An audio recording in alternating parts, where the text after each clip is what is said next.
ASHA health workers association സംസ്ഥാന general secretary Shrimati M A Bindu ചെയ്തു. Shrimati M A Bindu, നിങ്ങളുടെ സമരം കൊണ്ടല്ല ഓണറേറിയം വർദ്ധിപ്പിച്ചത്, എല്ലാവർക്കും വർദ്ധിപ്പിച്ച കൂട്ടത്തിൽ നിങ്ങൾക്കും കുറച്ച് കൂട്ടി, നിങ്ങൾ ആവശ്യപ്പെട്ടത് കൂട്ടിയുമില്ല എന്നാണ് മന്ത്രി പറയുന്നത്. മറുപടി എന്താണ്?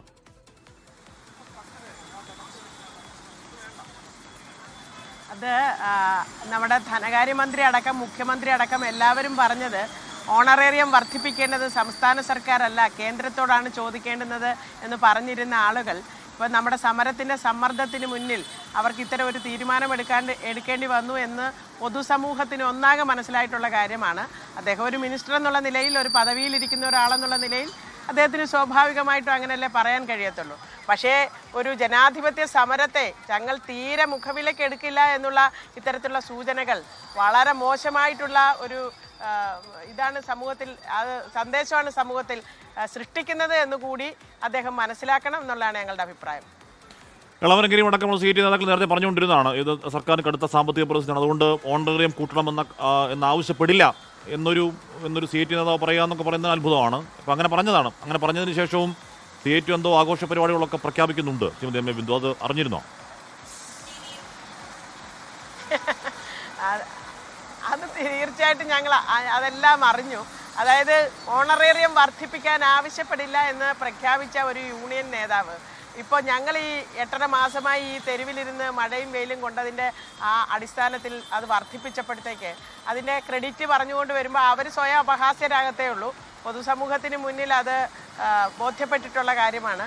ആശാവർക്കർമാർക്ക് വരെ ബോധ്യപ്പെട്ടിട്ടുള്ള കാര്യമാണ് എങ്ങനെയാണ് ഇതെല്ലാം നേടിയെടുത്തിട്ടുള്ളത് എന്നുള്ളത്. അപ്പോൾ അത് അവർ ചെയ്യേണ്ടുന്ന രീതിയിൽ ചെയ്യട്ടെ. എപ്പോഴും സമരത്തിനെതിരെ പറയുകയും സമരം ചെയ്യുന്നവരെ ആക്ഷേപിക്കുകയും ചെയ്യുന്ന ആളുകൾ സമരത്തിലൂടെ നേട്ടം ഉണ്ടാക്കിക്കൊണ്ട് വരുമ്പോൾ അതിൻ്റെ ക്രെഡിറ്റ് തങ്ങൾക്കാണ് എന്ന് പറഞ്ഞു വരുന്നതിനകത്ത് അപഹാസ്യത അവർക്ക് സ്വയം ബോധ്യപ്പെടട്ടെ. മുഖ്യമന്ത്രിയുടെയും ആരോഗ്യമന്ത്രിയുടെയും ഫ്ലക്സുകൾ എല്ലാ പി എച്ച് സികളിലും വെക്കണം എന്ന നിർദ്ദേശമൊക്കെ ഉണ്ടെന്നാണ് കേൾക്കുന്നത്. വെക്കട്ടെ അല്ലേ? എന്ന് പറഞ്ഞാൽ ഇപ്പോൾ ഇത്ര സമരത്തിൻ്റെ ഭാഗമായിട്ടാണെങ്കിലും വളരെ വൈകിയാണെങ്കിൽ കൂടിയും തുച്ഛമായതാണെങ്കിൽ കൂടിയും ആ തുച്ഛമായ വർധന ഓരോ ആശമാർക്കും അത്രത്തോളം വിലയേറിയ വർധനമാണ്. വെച്ചോട്ടെ ഫ്ലക്സും കാര്യങ്ങളൊക്കെ. ബിന്ദു, തീർച്ചയായിട്ടും കാരണം ഒരു 33 രൂപ വർധനവ് ആണ് ഇപ്പോൾ പ്രഖ്യാപിച്ചിരിക്കുന്നത് ഒരു ദിവസത്തെ. അപ്പോൾ എത്ര ആശമാർ ഒരു വിഹിതം ഇട്ടാലാണ് ഇവരുടെയൊക്കെ ഫ്ലെക്സ് വെക്കാൻ പറ്റുന്നതെന്നും കൂടി ഒന്ന് ആലോചിച്ച് നോക്കട്ടെ. പിന്നെ ഇതുപോലെയുള്ള ചെറിയ കാര്യങ്ങൾ നൽകിയിട്ട് ഈ സമൂഹത്തിൽ നികുതി കൊടുക്കുന്ന മുഴുവൻ മനുഷ്യരും ഈ സമരം സെറ്റിൽ ചെയ്യണമെന്ന് എത്രയോ നാളുകളായിട്ട് ആവശ്യപ്പെടുന്നുണ്ട്. പക്ഷെ അതൊന്നും ചെയ്യാതിരുന്നിട്ട് ഈ ചെറിയ ഒരു വർധനവ് വരുത്തിയത് അതിൻ്റെ പേരിൽ മുഖ്യമന്ത്രിയുടെ ഫ്ലെക്സ് വെക്കുക എന്നൊക്കെ പറഞ്ഞാൽ ഒരു അല്പത്വം എന്നേ ഇതിന് പറയാൻ പറ്റത്തുള്ളൂ. അല്പത്വം. കാരണം ഇവർ പ്രഖ്യാപിച്ച 21,000 രൂപ മിനിമം കൂലി അത് നൽകണമെന്നാണ് നമ്മൾ ആവശ്യപ്പെട്ടിരിക്കുന്നത്. മിനിമം കൂലി പട്ടിണിക്കൂലിയാണ്. ആ പട്ടിണിക്കൂലി നൽകാതെ ഇത്രയും പണിയെടുക്കുന്ന സ്ത്രീകൾക്ക് 1000 രൂപ എന്ന് പറയുന്ന ഒരു വർധനവ് ഇവർ 2023 അവസാനം വേതനം വർദ്ധിപ്പിച്ചത്. അതിനുശേഷം ഇങ്ങോട്ട് വന്നാൽ ജീവിത ചെലവുകൾ എത്രത്തോളം വർദ്ധിപ്പിച്ചിട്ടുണ്ട്. ആ 7000 രൂപയ്ക്ക് തന്നെ അതിൽ എത്രയോ വർദ്ധിപ്പിച്ചാലാണ് ഇപ്പോൾ നമുക്ക് ജീവിക്കാൻ കഴിയുന്നത്. ഞങ്ങൾ സമരം ആരംഭിക്കുമ്പോൾ ഇവിടെ ഉണ്ടായിരുന്ന വിലവർദ്ധനമാണോ ഇപ്പോൾ ഉള്ളത്? അപ്പോൾ ഇതെല്ലാം മുന്നിലുള്ളപ്പോഴും ഈ 1000 രൂപ എന്ന് പറയുന്ന ഒരു തുച്ഛമായ വേതനമാണ്.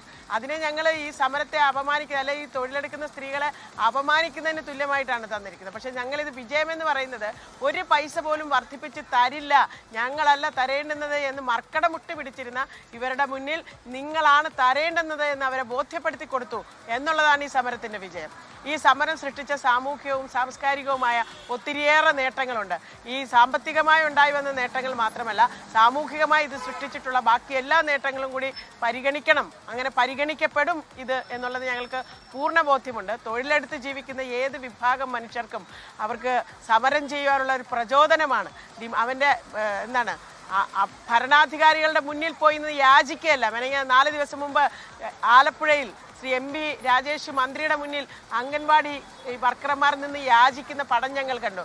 അങ്ങനെ യാചിക്കുകയല്ല വേണ്ടുന്നത്, മറിച്ച് പോരാടി നേടേണ്ടുന്നത്. ഇത് ഞങ്ങൾ പോരാടി നേടിയ നേട്ടമാണ്. ആ പോരാടിയ നേട്ടത്തിലൂടെ തൊഴിലെടുത്ത് ജീവിക്കുന്ന മുഴുവൻ മനുഷ്യർക്കും ഞങ്ങളൊരു പ്രചോദനം നൽകിയിരിക്കുകയാണ്, അവന് ആത്മാഭിമാനം നൽകിയിരിക്കുകയാണ്. പോരാടിയാണിത് നേടിയെടുക്കേണ്ടുന്നത്. അതാണ് ഈ സമരത്തിൻ്റെ വിജയം.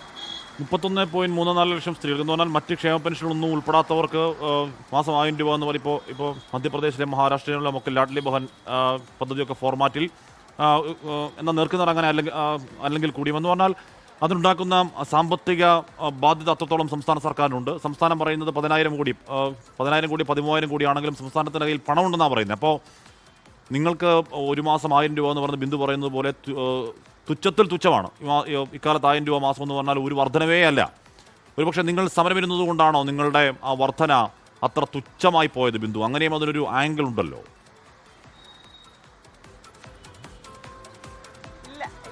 സമരം ഇരുന്നത് കൊണ്ടല്ല, ഈ സർക്കാർ തൊഴിലാളികളോടൊപ്പമല്ല എന്നുള്ളത് കൊണ്ടാണ് ആ നിലപാട്. കാരണം ഇപ്പോൾ ഇവർ പറയുന്നത് ഇന്ത്യയിൽ ഏറ്റവും കൂടുതൽ വേതനം കൊടുക്കുന്നു ആശാവർക്കർമാർക്കും അംഗൻവാടി തൊഴിലാളികൾക്കൊക്കെ എന്നാണ് ഇവർ പറയുന്നത്.